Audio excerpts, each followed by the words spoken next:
Eriyappa Mado Vidana. This is a sweet which is especially done for Saraswati Puja. This is a easier method which we are showing. ಈ ವಿಧಾನದಲ್ಲಿ Eriyappa ಮಾಡಿದ್ರೆ ಸರಾಗವಾಗಿ ಆಗುತ್ತೆ. This is an alternate method.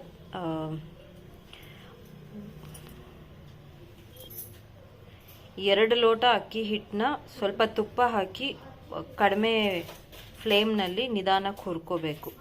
2 glasses of this is a rough measurement. Proportion is 2 glasses of rice flour, store bought rice flour, which is fried in the ghee on a low flame. ಅಕ್ಕಿ ಹಿಟ್ಟು ಬೆಚ್ಚಗಾಗೋ ತನಕ ಹುರ್ಕೋಬೇಕು. The rice flour is fried until it just becomes warm, not till it becomes red or brown.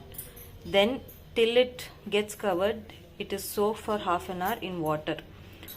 ಅಕ್ಕಿ ಹಿಟ್ಟು ಮುಳುಗೋಷ್ಟು ನೀರು ಹಾಕೊಂಡು ಅರ್ಧ ಗಂಟೆ ನೆನೆಸ್ಕೊಳ್ಳಿ. ನಂತರ ಅದನ್ನು around 1 whole coconut is grated, and with some elaichi, it is again, you need to remove the rice flour from the water and grind all these 3 together. ಅಕ್ಕಿ ಹಿಟ್ಟು ನೆನೆಸ್ಕೊಂಡಿರೋದು ಬರೀ ಅಕ್ಕಿ ಹಿಟ್ಟ ನೀರು ಜಾಸ್ತಿ ಇದ್ರೆ ಅಕ್ಕಿ ಹಿಟ್ಟು ಮಾತ್ರ ತೆಕ್ಕೊಂಡು ಅದನ್ನು ಒಂದು ಇಡೀ ತೆಂಗಿನಕಾಯಿ ಜೊತೆ ಮತ್ತು ಸ್ವಲ್ಪ ಏಲಕ್ಕಿ ಜೊತೆ ಮಿಕ್ಸಿಗೆ ಹಾಕ್ಕೋಬೇಕು. ಅದು ಪೂರ್ತಿ ನೆಂದಿದ್ರೆ ಹಾಗೇನೆ ತೆಗೆದು ಹಾಕ್ಕೊಳ್ಳಿ. ನೀರು ಅಕಸ್ಮಾತ್ ಜಾಸ್ತಿ ತೇಲ್ತಾ ಇದ್ರೆ ಆ ನೀರನ್ನ ತೆಕ್ಕೊಂಡು ಬರೀ ಅಕ್ಕಿ ಹಿಟ್ಟನ್ನ ಹಾಕ್ಕೊಳ್ಳಿ. To this mixture, half a glass of wheat flour has been fried in ghee, and then it is going to be added to this flour, and all the 4 ingredients put together, it has to soak for another half an hour. ಗೋಧಿ ಹಿಟ್ಟು ತಿರ್ಗಾ ತುಪ್ಪದಲ್ಲಿ ಸ್ವಲ್ಪ ಹುರ್ಕೊಂಡು ಒಂದು ಅರ್ಧ glass ಅಷ್ಟು 2 ಲೋಟ ಅಕ್ಕಿ ಹಿಟ್ಟು ತೊಗೊಂಡ್ರೆ ಒಂದು ಅರ್ಧ ಲೋಟ ಗೋಧಿ ಹಿಟ್ಟು ಹಾಕ್ಕೊಂಡು ಅದನ್ನು ತುಪ್ಪದಲ್ಲಿ ಹುರ್ಕೊಂಡು ಅದನ್ನು ಈ ಹಿಟ್ಟಿಗೆ ಬೆರೆಸ್ಕೋಬೇಕು. ಇದು ತೆಳ್ಳಗೆ ಹೆರ್ಕೊಂಡಿರೋ ಬೆಲ್ಲ. This is thinly grated jaggery, or you can smash the jaggery. It is up to you, but it has to be fine powdery kind of. You can as well use powdered jaggery. That is the wheat flour which has been fried in ghee. Some ಖಸ್ಖಸ್ ಅವ್ರ ಗಸಗಸೆ, ಸ್ವಲ್ಪ ಗಸಗಸೆ, ಇದು ಅರ್ಧ ಲೋಟ ಗೋಧಿ ಹಿಟ್ಟು ತುಪ್ಪದಲ್ಲಿ ಹುರ್ಕೊಂಡಿರೋದು. ಬೆಲ್ಲ ಹಾಕಮ್ಮ. ಬೆಲ್ಲ ನಿಮ್ಮ ಅಳತೆಗೆ ಹಾಕ್ಕೊಳ್ಳಿ. ಹಾಗೆ ಸ್ವಲ್ಪ ಬೆಲ್ಲ ಜಾಸ್ತಿ ಬೇಕಾಗತ್ತೆ ಇದಕ್ಕೆ. ಇಲ್ಲಿ 1 ಲೋಟ ಹಾಕಿದೆ. 2 ಲೋಟ ಅಕ್ಕಿ ಹಿಟ್ಟು, ಅರ್ಧ ಲೋಟ ಅದರಲ್ಲೇ ಅರ್ಧ ಲೋಟ ಗೋಧಿ ಹಿಟ್ಟು, 1-1.5 ಲೋಟ ಬೆಲ್ಲ.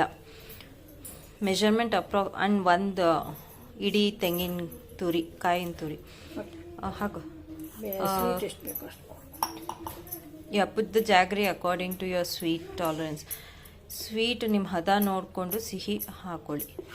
2 glasses of rice flour, half a glass of wheat flour, 1 whole coconut, and 1.5 glass of jaggery.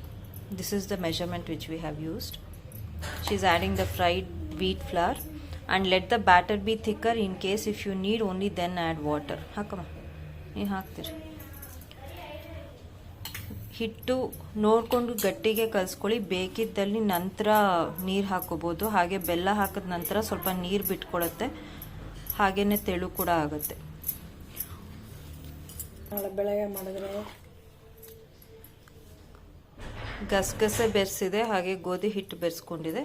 ಇದು ಹಿಂದಿನ ದಿವಸ ರಾತ್ರಿ ಈ ಥರ ಹಿಟ್ಟು ಮಾಡಿಕೊಂಡು ಫ್ರಿಜ್ಜಲ್ಲಿ ಇಟ್ಕೊಂಡು ನಾಳೆ ಕರಿಯೋ ಮುನ್ನ 1 hour ಹೊರಗಡೆ ಇಟ್ಕೊಂಡು ನೆನೆಸ್ಬೇಕು.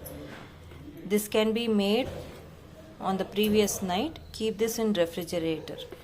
Basically before frying, you can take out 1 hour before frying and keep it outside, and then start frying this. If you want to do immediately, let this all stay for 1 hour, 1.5 hour, and then you can start frying. ಇದು ಮಾಡ್ಕೊಂಡಿದ್ದ ತಕ್ಷಣನೇ ಬೆಳಗಿನ ಹೊತ್ತು ಮಾಡ್ಕೋತೀರಾ ಅಂದರೆ 1-1.5 ಗಂಟೆ ನೆನೆಸಿದ ನಂತರ ಇದನ್ನು ಕರಿಯೋಕ್ಕೆ ಶುರು ಮಾಡಬಹುದು. Instead of khaskhas, you can as well add white sesame seeds. Sesame is usually not added during the festival because it is used only for apakarma, which we say.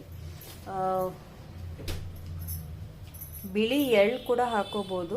ಸಾಮಾನ್ಯವಾಗಿ ಹಬ್ಬದ ದಿವಸ ಹಾಕಲ್ಲ. ಹಬ್ಬದ ದಿವಸ ಅಲ್ಲದೆ ಇದ್ರೆ ನೀವು ಹಾಕೋಬಹುದು, ಯಾಕಂದ್ರೆ ಅದು ತಿಥಿಗೆ ಉಪಯೋಗಿಸೋ ಹಾಗಿದ್ರಿಂದ ಬಿಳಿ ಎಳ್ಳು ಹಾಕಲ್ಲ. ಬೇಕಿದ್ರೆ ಆಪ್ಷನಲ್ಲಿ ಹಾಕೋಬಹುದು. ಹಾಗೆ ಚೆನ್ನಾಗಿ ಕಳ್ತಿರೋ ಪಚ್ಚಬಾಳೆಹಣ್ಣನ್ನ ಕೂಡ ಕ್ಯೂಚ್ಬಿಟ್ಟು ಹಾಕೋಬಹುದು. You can as well add the banana, which is the larger one, which we call pachbalehennu, that version, not the small elaichi one, the bigger one, which has to be ripened really well. You can mash that and as well add to this dough. After the batter has soaked for 1 hour, this can be fried. If not in use within the 1 hour, refrigerate it, and then you can remove it and use as and when required. ಇದು 1 ಗಂಟೆ ಕಾಲ ನೆಂದ ನಂತರ ಇವಾಗ ಕರಿಯುತ್ತೆ. ಕರಿದೇ ಇದ್ದಲ್ಲಿ 1 hour ಆದಮೇಲೆ ಅದನ್ನು ಫ್ರಿಜ್ಜಲ್ಲಿ ಇಟ್ಕೊಳ್ಳಿ. ಯಾವಾಗ ಕರಿಬೇಕೋ ಆವಾಗ ಮಾತ್ರ ತೆಕ್ಕೊಳ್ಳಿ, ಇಲ್ದರೆ ಹುಳಿ ಬರುತ್ತೆ. This is oil, this is sunflower oil, little bit of ghee, otherwise you can use completely ghee. ಇದು ಸನ್ಫ್ಲವರ್ ಆಯಿಲ್, ಸೂರ್ಯಕಾಂತಿ ಎಣ್ಣೆ ಮತ್ತು ಸ್ವಲ್ಪ ತುಪ್ಪ. ನಿಮಗೆ ಬೇಕಿದ್ದಲ್ಲಿ ಬರೀ ತುಪ್ಪದಲ್ಲೇ ಕೂಡ ಕರ್ಕೋಬಹುದು. Let the oil heat very well and then do the Eriyappa. ಎಣ್ಣೆ ಚೆನ್ನಾಗಿ ಕಾದ ನಂತರ ಎರಿಯಪ್ಪ ಹುಯ್ಯಕ್ಕೆ ಶುರು ಮಾಡಿ. The dough has to be in this thickness. If it is watery, it's not going to come out well. If it is very watery or lighter than this consistency, you can add the fried wheat flour. ಈ thickness ಅಲ್ಲಿ ಇರಬೇಕು, ಈ ಥರ ದಪ್ಪ ಹದದಲ್ಲಿರಬೇಕು ಹಿಟ್ಟು. ತೆಳು ಆದಲ್ಲಿ ಹುರ್ಕೊಂಡಿರೋ ಗೋಧಿ ಹಿಟ್ಟನ್ನ ಬೇಕಾದ್ರೆ ಸ್ವಲ್ಪ ಬೆರೆಸ್ಕೋಬಹುದು.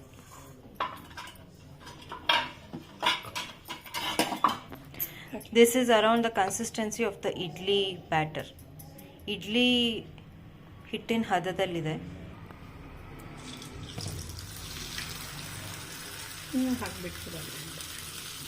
Just pour it in the oil like a round or dosa, a little bit, however, then it will take its shape.